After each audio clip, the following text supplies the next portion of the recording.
Paul, let me, since I know you're a poker player, you enjoy playing a game now and then, would you mind giving the cards a little shuffle for me? Just shuffle them up. And I want you to deal out 4 hands of poker. 4 hands? Yeah, 4 hands. Yeah, just 4. You needn't deal me in.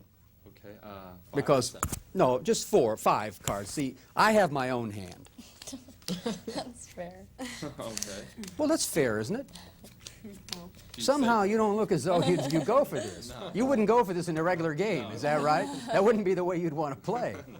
Well, I'll tell you what, I understand that. So what we'll do is this. We're going to make it fair, even though I like to carry around my own hand and play whatever I like. Let's do this. We're going to put one over here, and we'll put a hand over here. We'll put one here, and we'll put one there. I'm going to switch cards with each one of you. And the way we're going to do that is in such a way so that I don't know what I'm doing, and neither do you. It's sort of like night baseball. You know, it's a game that they used to play. You want you to pick up your cards like this, and you're going to mix your cards up. See what I mean? You're going to mix them around like that. And when you're all done mixing,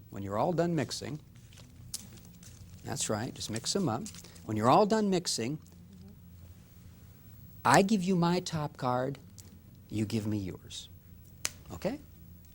All right. Okay. Now you can look at your hand if you like. Would you do the same thing over there? Mix them up.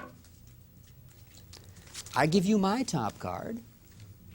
You give me yours. Okay? Next, I give you my top card.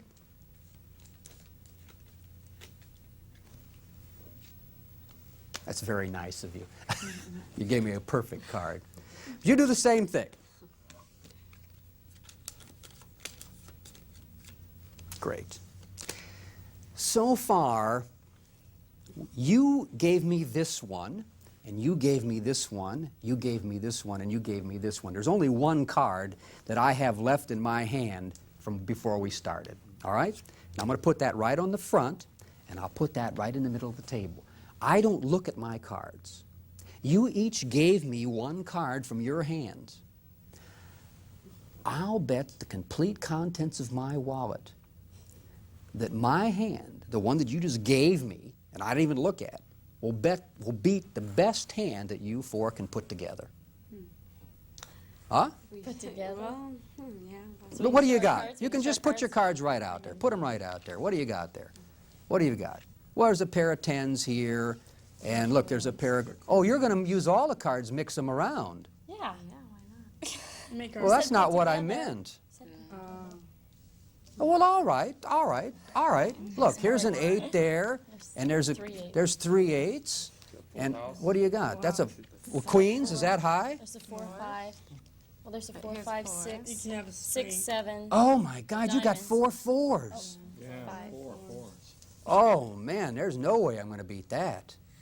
Unless you got 4 kings. There's No. one right King there. over there. No, I couldn't have that. No. Gee. Full house. No, I didn't have, but I have. my That's pretty good, wouldn't you say? Oh my gosh. Okay.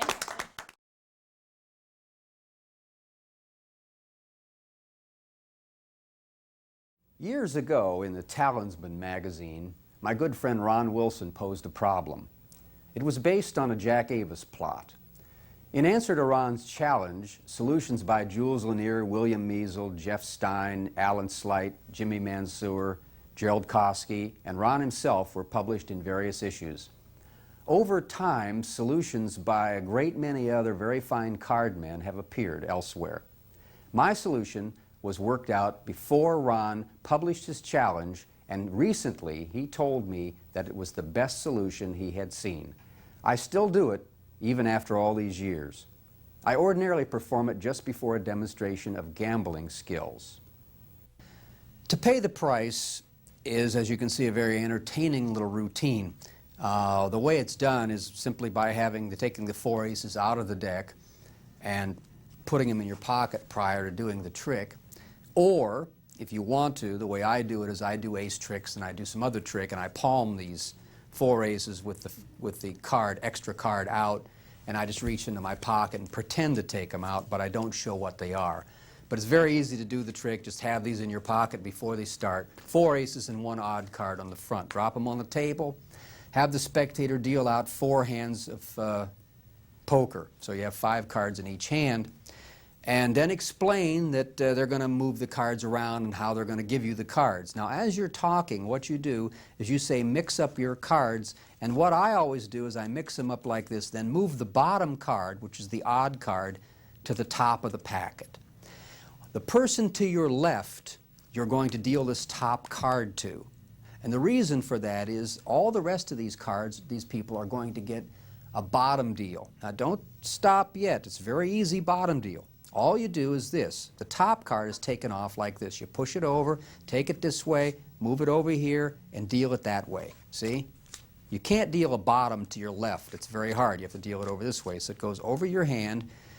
They mix their cards. They give you their top card. They put it in front of you. You drop your packet very openly on top of their card. Now they're putting this card into their hand. You pick up your cards, push this card over, and tell this person to mix their card up. As they're mixing their card up, you bring this hand to the packet as though you're going to take off this card. You put your thumb on it, but at the same time you put your second finger on the bottom card. Now, in order to deal the bottom card, all you do is hold the cards like this, hold the bottom card, and pull it a little bit to your right, and then move the left hand out of the way like that. Now let me show you that one more. All you do is this. You move it to the and deal it down on the table and push it that way. Now they'll give you this card over here. Put it back down, and that's their card. All right. Once more, they're mixing over here. As they're mixing, you come here like this. You do this, deal it down on the table. They give you their top card, and you drop it on top like this. Same thing happens over here. You take the card like this, deal it on the table, push it over here. They give you their top card, and you put it over here. Now, what you've done is you've simply given the card back that that person gave that one. So you haven't disturbed a single one of these cards. But now you say, this is the card that you gave me, this is the card you gave me, this is the one you gave me, and this is, of course, the one that you just gave me. The only card that I haven't switched with one of you is this top card right over here. Now, you close up these cards, and you'll get a break between the bottom card and the rest of the cards, like that. Take the cards from the top and pull off the bottom card and the top card together at the same time, like this. It doesn't have to be even gray, it doesn't have to be square. You say, that's the only card you haven't seen, and drop them on top and put it out here in the middle face up. Now, that's the card that they haven't switched yet. So then you progress with doing the rest of the thing and figuring out the best hand, and the finish of the trick is very simple. You just open them up and show the 4 aces, and that's how you do to pay the price. It's a very, very strong trick.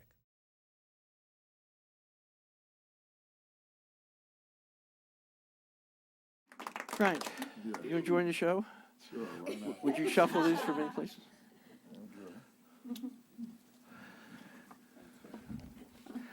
Folks, I'm going to show you my favorite trick. I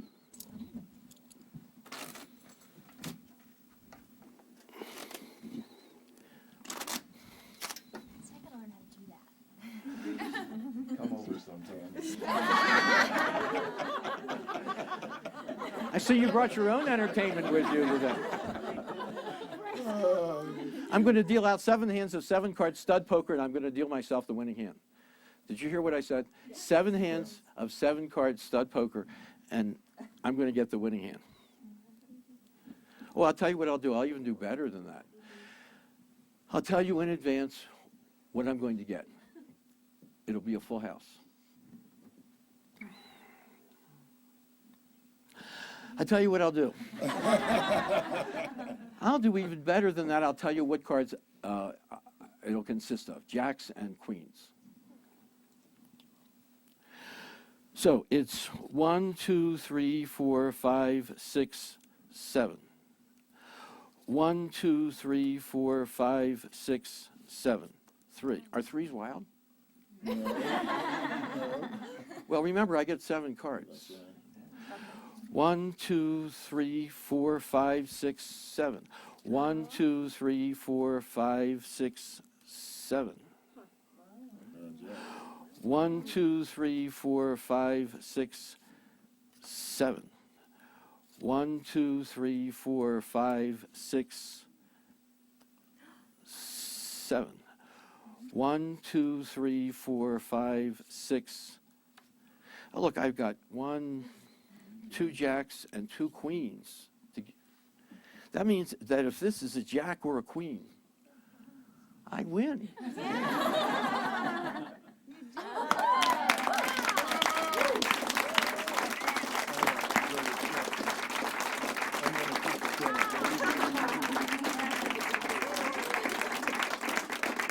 I'll give lessons later, Frank, if you want to come.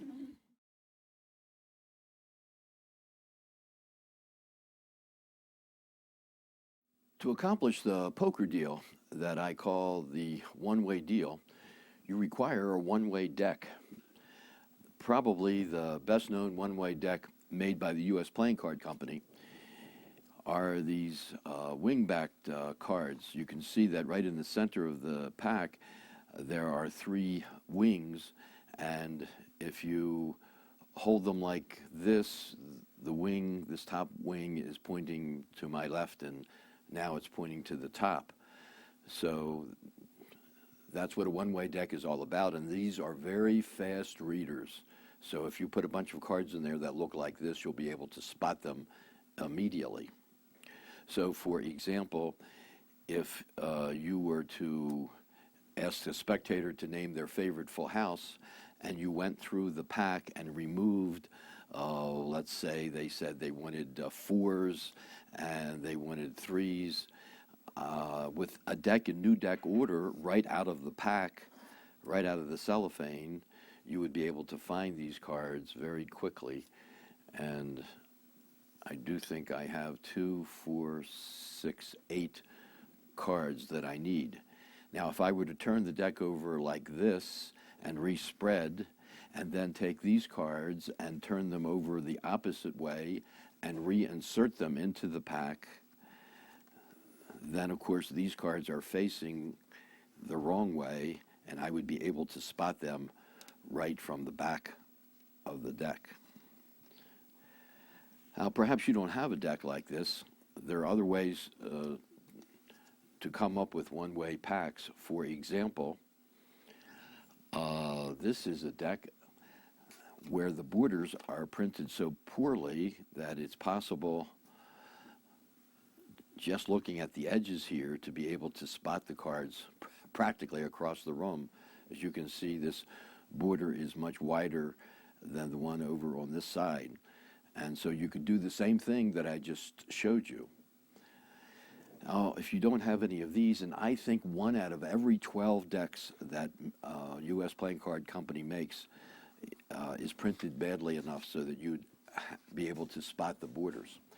But you could also make your own one-way decks, and you would do that by simply taking a sharp object. I've got a turkey skewer here, and up around the angel's head, I'm going to scrape off some of the ink so it makes a little white spot there.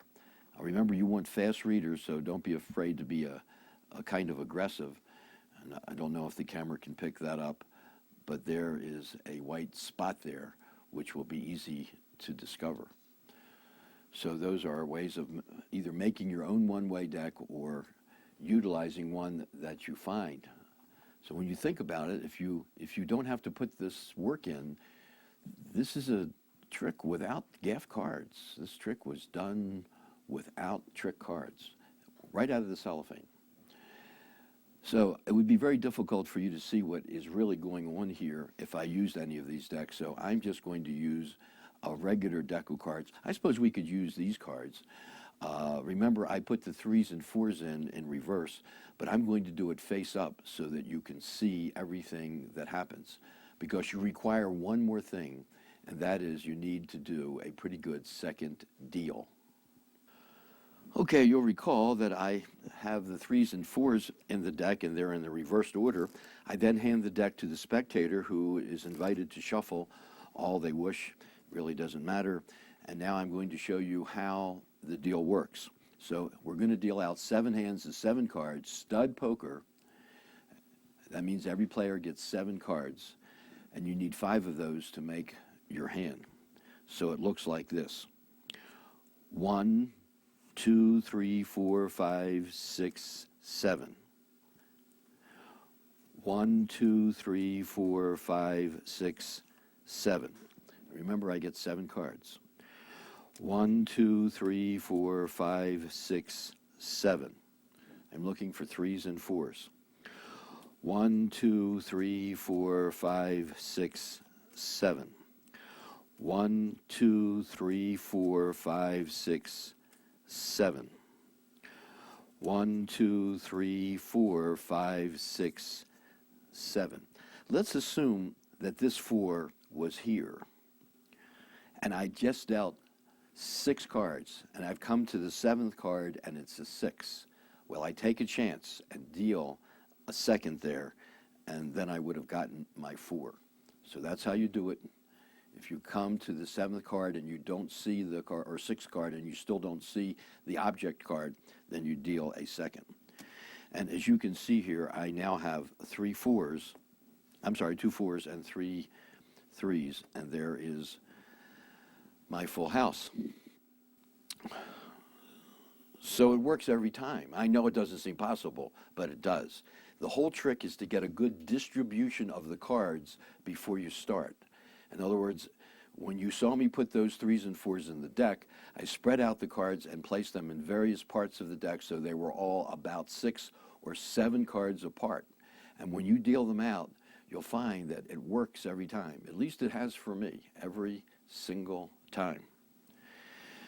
So the only thing left is to teach you how to deal seconds, and I thought I would try to do that right now. The method I'm using started off being the Ed Marlowe no-touch theory second deal from a book he wrote called Seconds, Centers, and Bottoms. Over the years, I have changed it. A friend of mine told me it's no longer the same deal that was in Ed's book. So I'm now going to show you the details. And what happens is you want to hold the deck in such a way that your left thumb goes all the way to the upper right-hand corner of the cards. Many people will say their hands aren't big enough, but the truth is that I have been able to put it in my hands so far that my thumb will even go way over the edge of the cards. And I have a smaller than average hand. So it's just a question of positioning the cards so they're deep in the hands. See, the lower left-hand corner is way deep in the thumb crotch. Now, that thumb has to be all the way at the top, and that's why it's called the no-touch theory, because now your right thumb cannot touch the top corner of the card because this thumb is preventing it from doing so. So that's the grip. The take is that the right thumb goes all the way over here to the left side.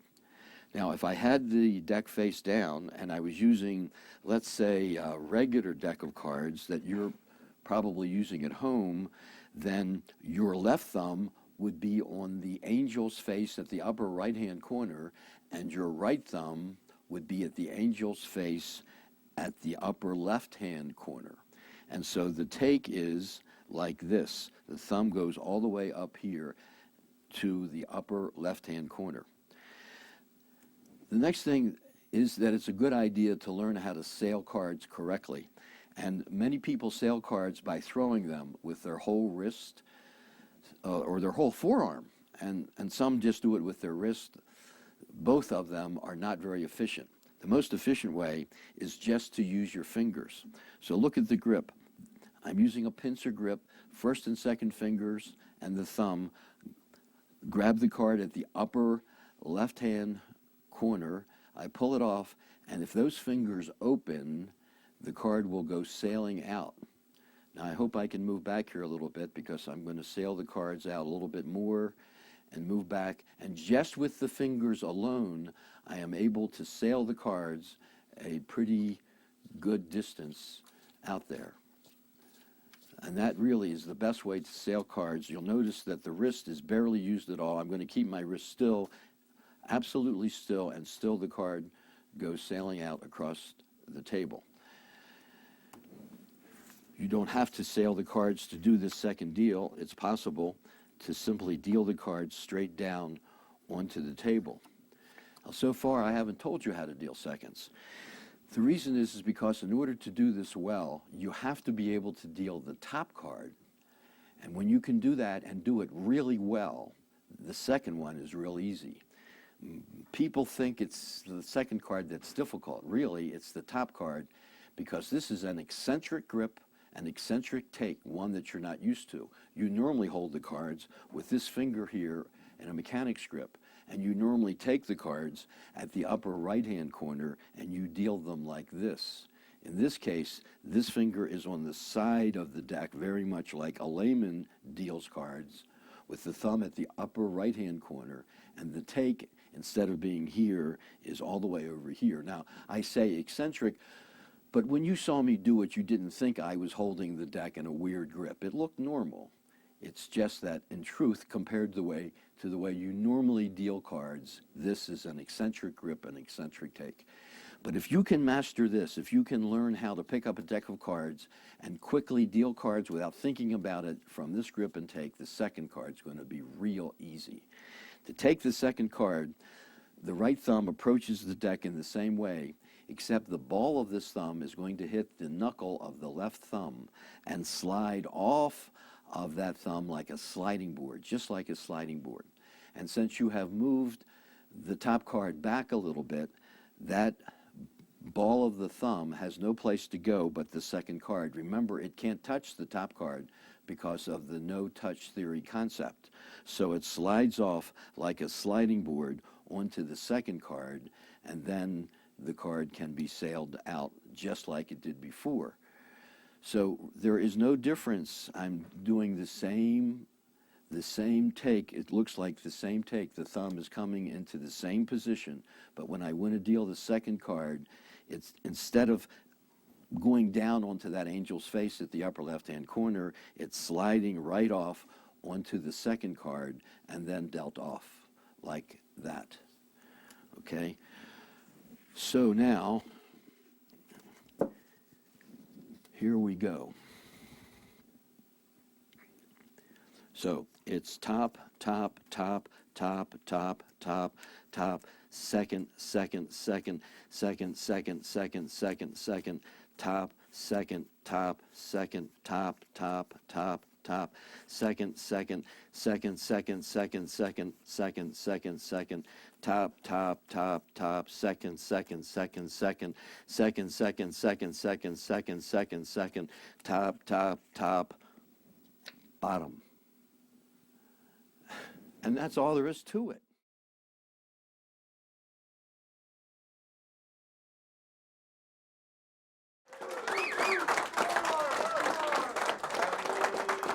I've traveled all over the world, all over the country. I was in a little town called Muleshoe, Texas.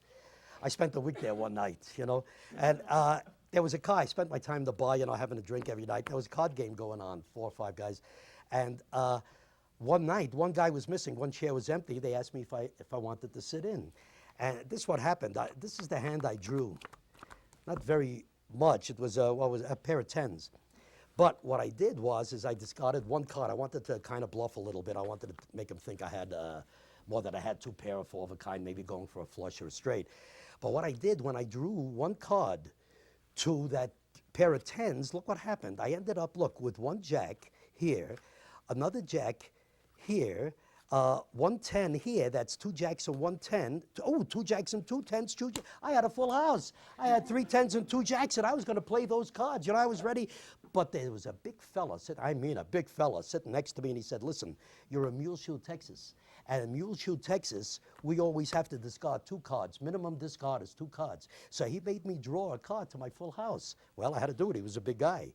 Well, what happened, when I looked at the cards, I saw that I had drawn a king, and then I had, I had one jack, and I looked at my next card, I saw another jack, that's 2 jacks. I looked at this guy, I had 3 jacks, I had 4 jacks. I had drawn one card to a full house and ended up with 4 jacks, but this big guy looked at me and said, listen, I'm sorry, kid, I forgot this is St. Swithin's Day. And on St. Swithin's Day in Muleshoe, Texas, you got to draw 3 cards minimum. That's it, which I did. But you know what happened? When I drew those, I ended up with a 10, jack, queen, king, ace of clubs, and I took all the money out of Muleshoe, Texas. Right?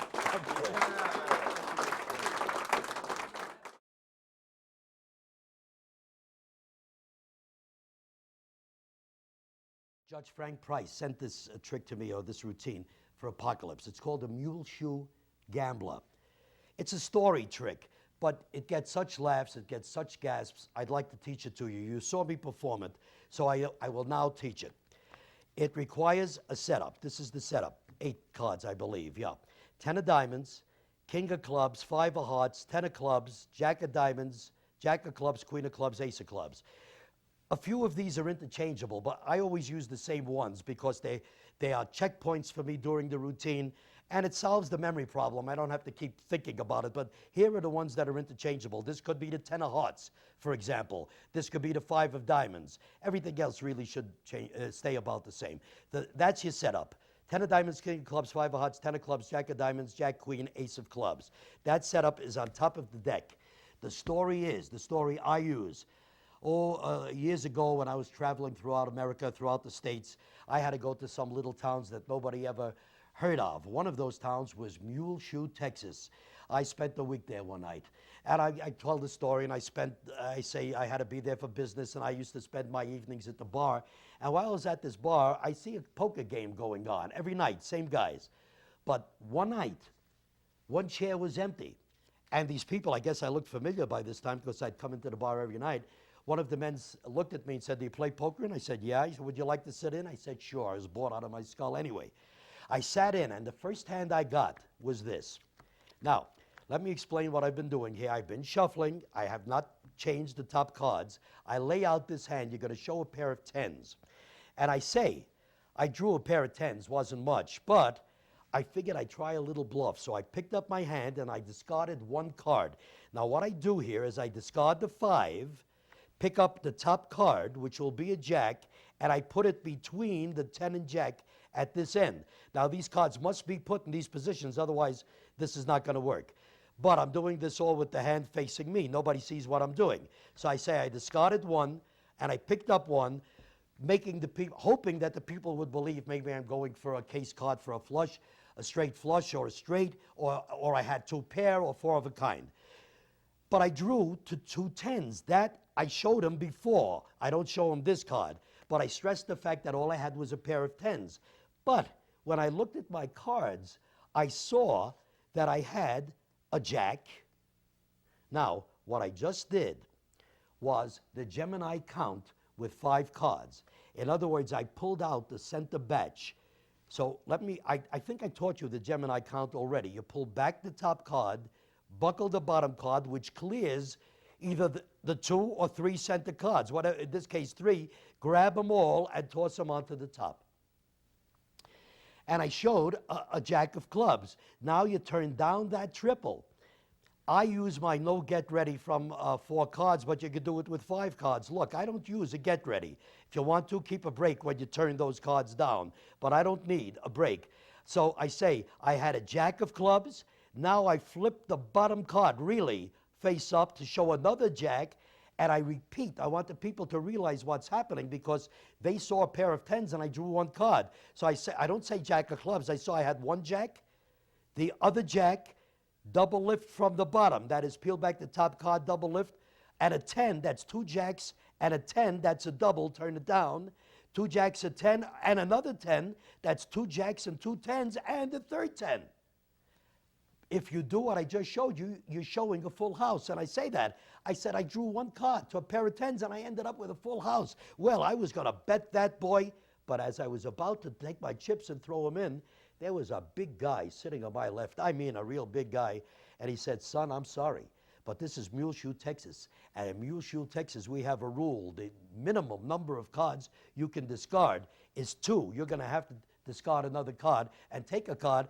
And I had to discard a card out of my full house and take another card. But when I looked at my hand, here's what I saw. I saw that I had a king. Now that's a legitimate bottom card. No move here. I had a king. Now I do the Gemini count again. I only have 4 cards, but look, Gemini count. Pull back top, buckle, turn these over, and I had a jack. Double lift. No get ready, but a double lift. I had a jack. Now, from the bottom, the same thing. Double lift from the bottom. Pull back the top card. I had another jack. Deal that to the table. Take the bottom card. The third jack, and I didn't believe this, I had 4 jacks. I had drawn one card to a full house. I ended up with 4 jacks. Well, was I going to play this hand? But this big guy on my left said, son, I'm sorry. I just realized this is St. Swithin's Day. And on St. Swithin's Day in Muleshoe, Texas, I'm sorry, you've got to draw 3 cards minimum. And he made, after all, he was a big guy. It was St. Swithin's Day, so I had to take 1 more card. Now what I do here, I always discard the top card. I take the top card here and scoop it to the bottom. What you're going to end up with here is the royal flush in clubs, but they're a little out of order. The 10 is the only card out of order in the middle. So what I do, because I've scooped it, all the other cards are in order, I take that card and I say, because he was a big guy and it was St. Swithin's Day, I had to take another card. But when I looked at it, I took all the money out of Muleshoe, Texas, because, now I'm going to expose it, but I don't when I'm actually performing it. I take the 10 and I say, because I had the 10, the jack, the queen, the king, and ace of clubs for a royal flush.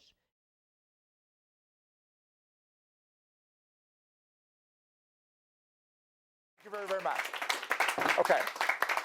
I'm going to now teach you something that I could get in trouble for, but I'm going to give you a gambler's secret. I'm going to show you the real work on cheating at playing cards, cheating in cards. So I'm going to use the 4 aces for this demonstration. I'm going to show you how you can stack the cards by using a formula to make the cards go in any hand you want. So if you play poker or anything like that, you'll always be able to win, okay? But if anyone asks you who taught you this, please don't tell them it was me, because I could be in trouble, all right?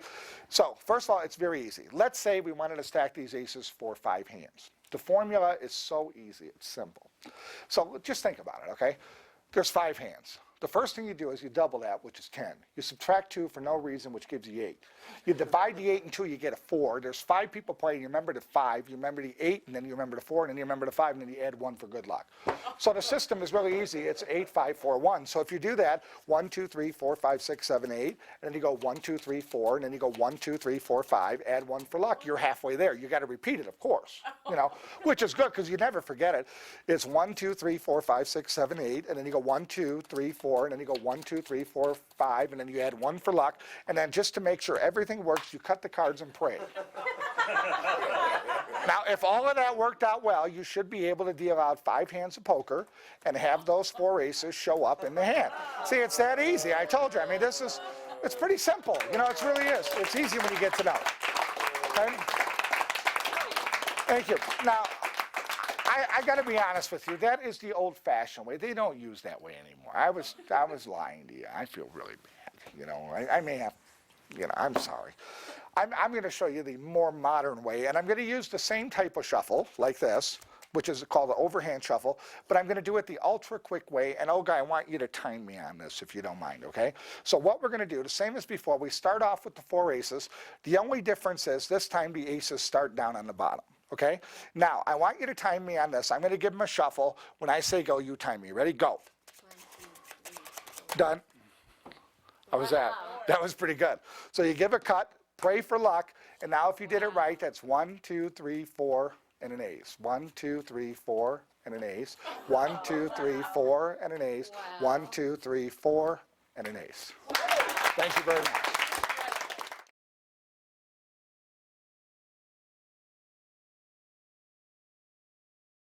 Okay, now we're going to talk about Marlowe's Less Than Out stack, which appeared in Deck Deception 1942. I am also going to be teaching you an unpublished routine of Steve Drawn's called Lightning Fast Poker. And this is how it works. To learn the Less Than Out stack, what you need is a deck of cards, 4 aces, and our friend the breather crimp. Okay? If you don't know how to make a breather crimp, it's very easy. You hold the card face down in your hand, and like this, your thumbs are towards the center of the card, and you pull your thumb back, creating a channel between your index finger and middle finger. So you do that on all 4 corners of the card, and this creates a breather card. A breather card is used by gamblers, and it was the great Mr. Vernon who taught most of us how to work with a breather and taught us about a breather. Anyway, the reason I did it face down is because this breather, now when I cut to it, will always be on the face of the packet. If I would have made the breather face up and turned it over and did it on the face, the breather would come out down here, okay? So in this particular routine, we need it on the face. That's why we made the breather that way. So here we go, the lesson out stack. You start off, the breather's on the bottom, 4 aces are on top of the deck. You talk about gamblers and cheaters and how they cheat by using a formula. And your presentation, you tell them, for example, if they wanted to stack 5 hands of poker, it's very easy. All they have to do is go to the simple formula. And the simple formula is, let's say, for example, there's 5 hands. What you do is you double the amount of hands, which gives you 10. You subtract 2 for no reason, which gives you 8. You remember the 8. You now divide the 8 in 2, which gives you 4. Remember the 8 and the 4. There's 5 people playing. You remember 8, 4, 5, and then you throw in 1 for good luck. Now, that pattern is funny, but it really is the stack. That's even funnier to me. So for 5 hands, all you have to remember, first of all, is to double the order of players. That's 10.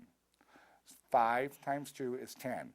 You always subtract 2 from that to start off. So your first number is 8. So your next number that you need to know will be exactly that number 8 divided by 2, which is 4. So we have 8 and 4. Next is the number of players. In this case, it's 5. So we have 8, 4, 5. And then there's always a 1 at the end. So the combination and formula for a 5-handed game for Marlowe's lesson out stack is 8, 4, 5, 1. So if I undercut half the pack and shuffle 8, 1, 2, 3, 4, 5, 6, 7, 8, I then put this half of the deck back to where it was. I now shuffle our next number, which is 4, 1, 2, 3, 4, and I throw the rest on top. Now I shuffle the number of players, which is 5, 1, 2, 3, 4, 5, I throw the deck, and then 1 card and throw the deck. If I repeat that formula one more time, the cards will be stacked in a 5-handed game.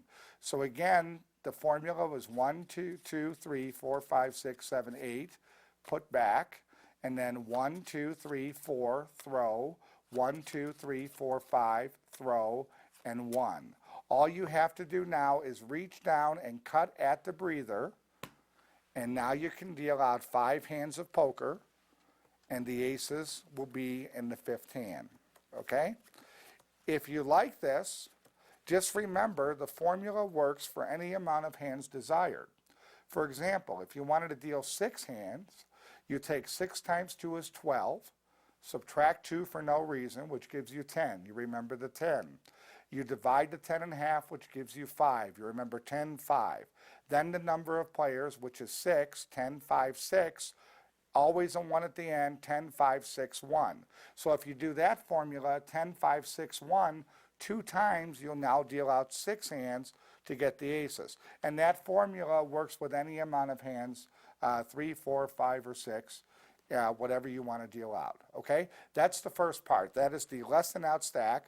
I now continue in the performance by using Steve Drawn's lightning fast poker, which looks like this, okay? These cards are picked up, and they're put back on top of the deck. Your breather is still on the bottom. You say to the audience, stacking cards with a formula is the old-fashioned way. There's now a new modern way out that looks almost the same. You say it even uses the same type of a shuffle. And as you say that, you shuffle 1, 2, 3, 4 cards to the bottom. You now pick up the aces, and you say the only difference is, instead of the aces going on top of the deck, and what you do is you fan them out and you show them, put them on top, and your thumb is going to press down on this last ace. That's why you jog them out. So then you can get a break there. So you actually now have a break under 3 cards. You continue your statement. The only difference is the aces don't start on the top of the deck. They start off on the bottom, and you cut those 3 to the bottom, okay? Now you take the deck and you're going to do a milk build shuffle, and you're going to use Steve Drawn's idea of beveling the pack first.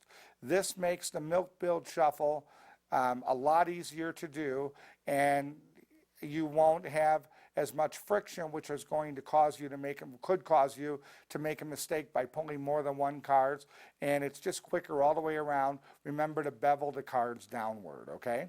Now you're going to tell the spectator that you want them to time your shuffle. What you're going to do is you're going to start your shuffle by undercutting half the deck.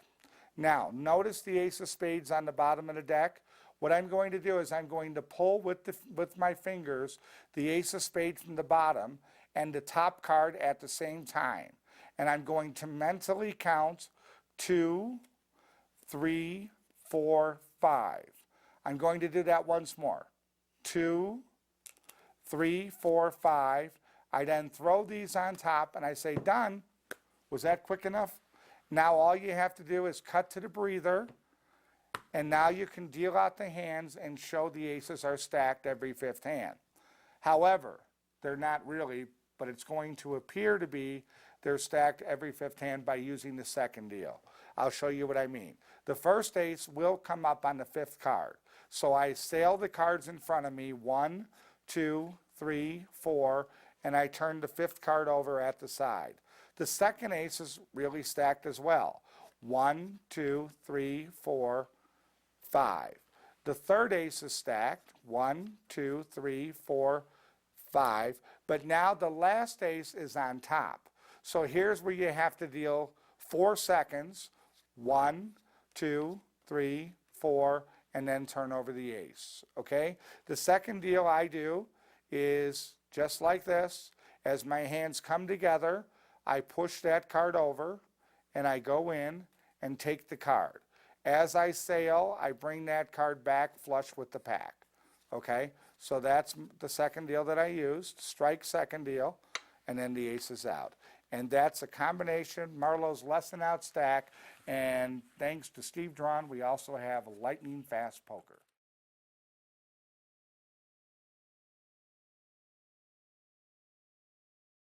I get asked literally 1,000 questions a day about gambling and cheating at cards. And I'll be honest with you, about 97% of the time I can give you the right answer. The other 3%, I can usually make up something that sounds pretty logical. But about 4 years ago, a gentleman came up and he asked me a question I'd never even thought of. He said, Martin, what is the world's fastest run-up? Now, for those of you who are not familiar with the term, a run-up is as you're shuffling, set cards in such a position that on the deal they would come to yourself. You may call it stacking or stocking a deck. I told him I really didn't know. He told me that the fastest recorded time that he'd ever heard was to set 4 cards into any number of poker hands in 2 shuffles in just 13 seconds. Now, as you can imagine, when I hear something like that, I have to go home and start practicing. After about a year, it finally hit me.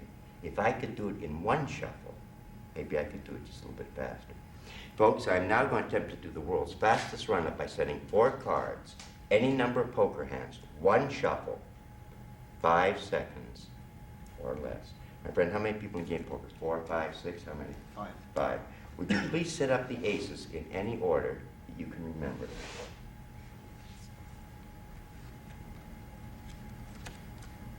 Now, in order that we can all know the order, we'll take a look. It's diamond, club, heart, spade. Is that correct? And my friend, if I remember correctly, you said you wanted 5 hands. Here we go. That less than 5 seconds? I hope so. After the deck's been shuffled, of course, they ask for the cut. Of 5 hands, the first ace, black ace, the ace of spades. That's then followed by the red ace, the ace of hearts. After that, we have the ace of clubs, and that's then followed by the ace of diamonds. Ladies and gentlemen, the world's fastest runner for 52 pieces of paper. By the way, my friend, we're having a game of poker in my room. You know,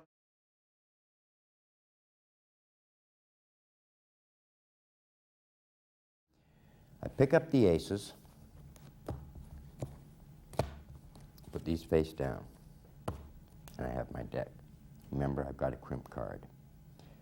There it is. Now, I tell about the world's fastest run-up. And it's a nice story. And I tell about how, this fellow asked me the question. And I explain, for those of you who are not familiar with the term run-up, what it means is as you're shuffling, now I shuffle 4 cards. Remember, the crimp card is on the bottom. Remember that. I run 4 cards, 1, 2, 3, 4. Is as you're shuffling, you're setting cards in such position that on the deal they would come to yourself. Now this is very logical. You demonstrate by just running a couple of cards, no move. But you set 4 cards with the crimp. All the way through this, I'm talking any number of poker hands. 4 cards, any number of poker hands. But if you go back on the tape, you'll notice that I really don't give him a choice. I literally force the number 5, literally. If he says 4, I'll tell you what to do. If he says 6, I'll show you what to do. But if I say, you know, how many people in game poker? 4, 5, 6? 9 times out of 10 they say 5. I don't have to do anything. The cards that you run below the crimp must be 1 less than the number of hands. I've run 4 cards. If he says 5, I'm set. If he says 6, I kick out 1 card and bring it to the bottom. I do it invisibly. I just side steal a card to the bottom. If he says 4, I just kick out a card and bring it slowly and do a ribbon spread and bring it to the top. So I have to have, with the crimp, 1 less than the number. You said 5. I say, sir, would you please set up the aces in any order that you can remember? Now, as he's doing that, I'm doing a pinky, what we call a count, and it's just this. Now, with the pinky count, I have to get 4 cards. So with the little finger, I just count 1. See how they're springing off? 2, 3, 4. You just let each card spring off. Now, you relax the deck, put your little finger in, and just retain a little bit of a flesh break as you come over. You then pick up the 4 aces, and you say, in order that we can all remember, and you're going to do the Browy add-on, you peel off the first ace, the ace of spades, you drop your packet on top. Then the ace of hearts, the ace of clubs, and the ace of diamonds. Now, place the deck on the table, riffle up the back, and you're going to do what I call the up and down shuffle. You riffle up and get a break under the top card with your left thumb. Strip out half the cards, throw them on top of the blocked off card, pull out all of the cards below the break, and pull to your left, to your right. You now say, at this point, you ask for, and you hesitate, and he says 5. As he's doing that, you run 1, 2, 3, 4 cards. You now run off all of the cards in your left hand, but hold back the top 4. So you hold back the top 4. You then run off all of the cards in the right hand, but hold back the ace. You drop all of the cards in the right hand, all of the cards in the left hand, which is the only ace, push in and cut. It's now done. You square up the deck. You now say at this point, they are always allowed to cut the deck, and you cut the crimp. It's done. You now call out the cards as you're dealing. 5 hands, the first ace, the ace of diamonds. That was then followed by the ace of clubs. After that, we then have the ace of hearts, and that is then followed by the ace of spades. Ladies and gentlemen, the world's fastest run-up with 52 pieces of paper. The whole thing about this is that before you're apparently doing the shuffle, you have already set 3 of the aces. You've only got 1 ace to set. So as you run up, you hold 4, you hold back the ace, you drop the 4, you drop the ace on top, and it's done. Immediately cut the cards, throw them on top, square up. And then you say they always ask for the cut. You cut to the crimp, and you're finished. So that's the world's fastest run-up. And believe me, it's a reputation maker. It's a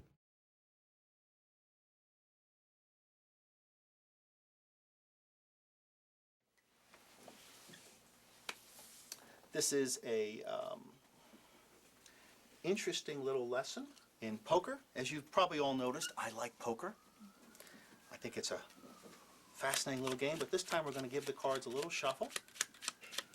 I'm going to slip these under here too. Just confusing.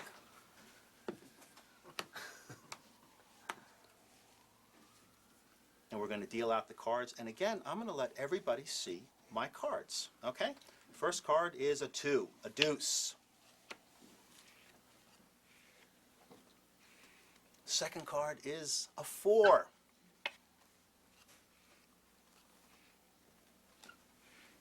I'm doing this very, very slowly. Okay. My last card is a 7. Sorry, my third card is a 7. My last card is a jack. Remember my first card? It was a 2. 2 of? Oh, it was 2 of spades. It was over here. The second card was a 7. It was the 7 of... Oh, 4. I'm sorry, it was the 4. Then it was the 7. Yes, then the 7 ended up... Oh, look, right over there. So what did I end up getting? 1. But, you know, those jacks...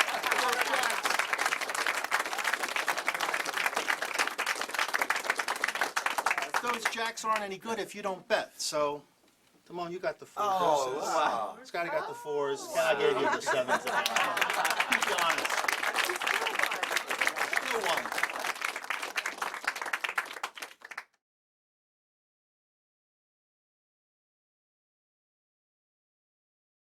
This routine, the KISS, Keep It Simple Stupid, poker deal, was developed for a television appearance I did for Fox Sports Net. It went over very, very well, and I've continued to use it. It requires a stack, and the stack is on the bottom of the deck, and it repeats itself. 4, 7, Jack, Ace, 4, 7, Jack, Ace, 4, 7, Jack, Ace, 4, 7, Jack, Ace. So we're dealing with 16 cards. I also like to remember what the card is to the left of the top 4 in the stack. In this case, it's the Queen of Diamonds. You can give the cards some shuffles and some cuts, false shuffles and false cuts. Spread out, talk about poker, spot that Queen of Diamonds, catch a pinky break above it. As the deck is turned over, I do the Tenkai move, where my pinky pushes that stack out, and that stack of cards is jogged. So when I grab the deck, my left finger comes down, and now I have a break above it. I'm now going to shuffle everything over that break. This is an idea of Steve Forte's, and you can shuffle repeatedly over that break. So there's that break, and I'm shuffling over. And if you keep the cards tilted forward, it's a very, very strong illusion of a very, very innocent overhand shuffle. Still maintaining the break, the cards are squared, and I drop small packets off the top while holding the break until I come to that stock and I drop that. What could be fair? Lots of shuffles, all those cuts. And I say, watch, I'm going to deal out 4 hands, but I'm going to give everybody an edge. I'll let you see my cards.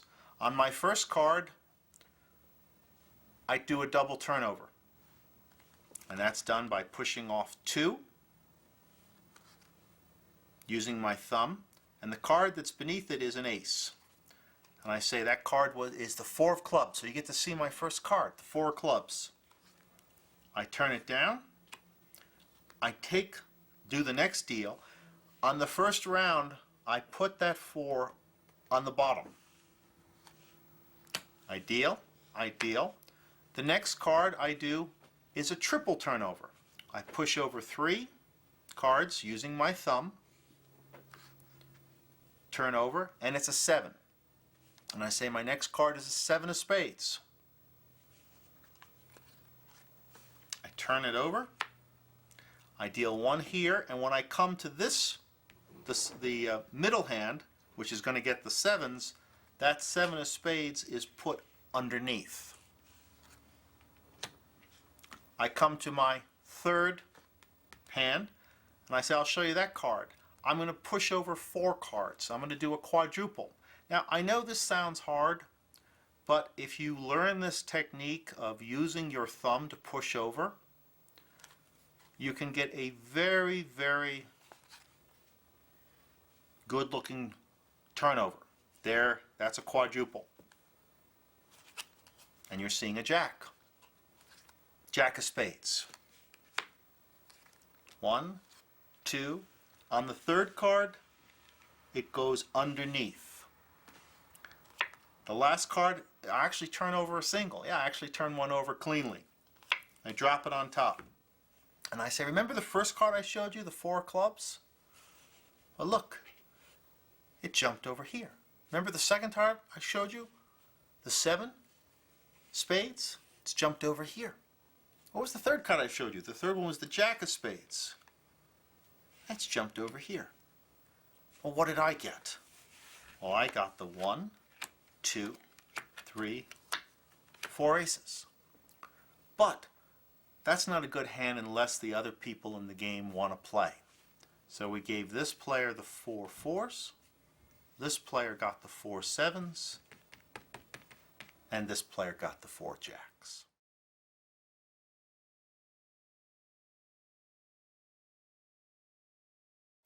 You play cards A little bit. for money? Never.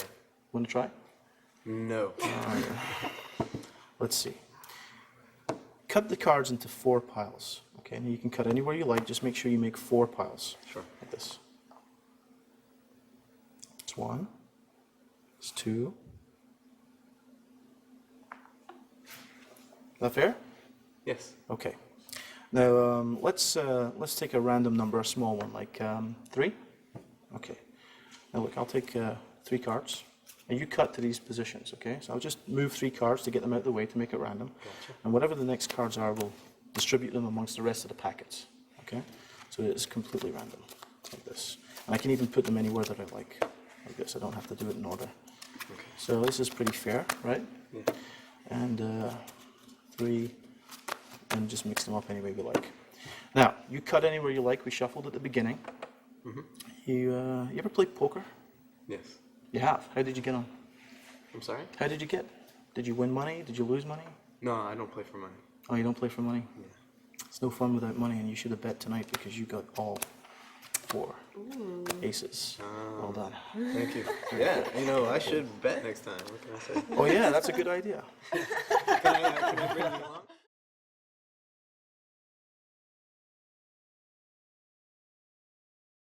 Cutting to the aces is a very impressive effect, and a poker player's picnic is a very simple way of achieving that effect. To do this, you need to begin by taking the 4 aces out of the deck and stacking them on top. In other words, you simply place 4 aces secretly on top of the deck. Now, before you begin the trick, shuffle the deck. We use the overhand shuffle control. We cut half from the bottom to begin the shuffle, in-jog a card, and shuffle off. Then we undercut at the in-jog by pressing up on that jogged card and complete the cut. This brings the aces to the top. And we repeat this shuffle as we talk. Invite someone to cut the deck into 4 piles. When they cut, some people will cut like this, which is perfect. Some people, however, may cut like this. They may cut a small packet off, and then another packet, and another packet. When they do this, it's important to follow where the top packet goes. That's the packet with the aces. For this trick, let's assume they've cut this way. And we know the aces are over here. Whatever happens, the last packet that you pick up will be the ace packet. So we're going to go from this side to this side. And I begin by saying, well, let's take a random number like 3. And I always look at someone and pretend that they suggested it. And sometimes people will believe that, and sometimes they won't. It won't matter. So we take a random number like 3. I pick up the packet before anybody gets a chance to say anything. And I take 3 cards, 1, 2, 3, and put them on the bottom. Say, okay, now let's distribute some cards amongst the rest of the packets. And repeat. Pick up a packet, take 3 on the bottom, and put 1 card on top of each of the other packets. And again, pick up another packet, 3 on the bottom, and 1 card on top of each of the other packets. You don't have to do this in order. You can actually mix it up and do it any way you like, so long as you only put 1 card on each of the packets. What this means is, on top of the ace packet are now 3 random cards, followed by the 4 aces. So, if you were to pick that packet up and transfer 3 to the bottom, you're simply removing the 3 cards that you just put on top. And when you distribute 3 amongst the other packets, even when you do it randomly, you're simply placing an ace on top of each of those packets. At this point, you recap. You say, well, the deck was shuffled. You cut it yourself. We took the number 3, and I usually point to the person I pretended to hear the number 3 from. And we transferred that, and then we mixed the cards up amongst all the other packets. Even after that, it would be amazing to find high cards on top of each one of these packets. Even more amazing if each one of these was an ace. And that's a poker player's pick.